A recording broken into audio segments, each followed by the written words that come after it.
तर hello friends, Google क्रोममध्ये Y T studio कसं ओपन करायचं. तर बऱ्याच जणांना प्रॉब्लेम येत आहे की गुगल क्रोममध्ये वाय टी स्टुडिओ ओपन होत नाही. तर असा प्रॉब्लेम का येत आहे, पहिल्यासारखं लगेचच्या लगेच ओपन होत नाही गुगल क्रोम वाय टी स्टुडिओमध्ये. ठीक आहे, तर आजकाल हे प्रॉब्लेम बऱ्याच जणांना दिसत आहेत.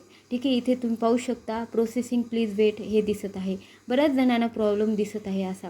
तर यावरती काय सोल्युशन आहे. ठीक आहे, तुम्ही कसं ओपन करू शकता गुगल क्रोममध्ये वाय टी स्टुडिओ ओपन.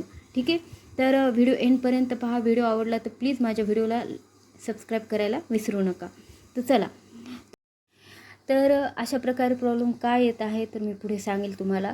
तर पहिल्यांदा तुम्हाला इथे गुगल क्रोम ओपन करून घ्यायचं आहे. इथे तुम्हाला URL दिसत असेल, इथे तुम्हाला studio.youtube.com हे टाईप करायचं आहे. स्वतः टाईप करायचं आहे, खालचं ऑप्शन निवडायचं नाही. तर हे पाहू शकता तुम्ही, इथे तुम्हाला वेगळं पेज दिसत असेल. ठीक आहे, गेट द ॲप यावरती क्लिक करायचं नाही आहे, कंटिन्यू टू स्टुडिओ यावरती क्लिक करायचं आहे. तर इथे तुम्ही पाहू शकता, जेव्हा कंटिन्यू टू स्टुडिओवरती क्लिक केल्यानंतर तुमचं गुगल क्रोममध्ये वाय टी स्टुडिओ ओपन झालेला आहे. एकदम सोप्या पद्धतीने आहे गुगल क्रोम वाय टी स्टुडिओमध्ये ओपन करायचं. ठीक आहे, तर हे तुम्ही स्टेप लक्षात ठेवा. जर हा माझा व्हिडिओ तुम्हाला आवडला तर प्लीज माझ्या व्हिडिओला लाईक आणि सबस्क्राईब करायला विसरू नका. तर चला, नेक्स्ट व्हिडिओमध्ये भेटूया.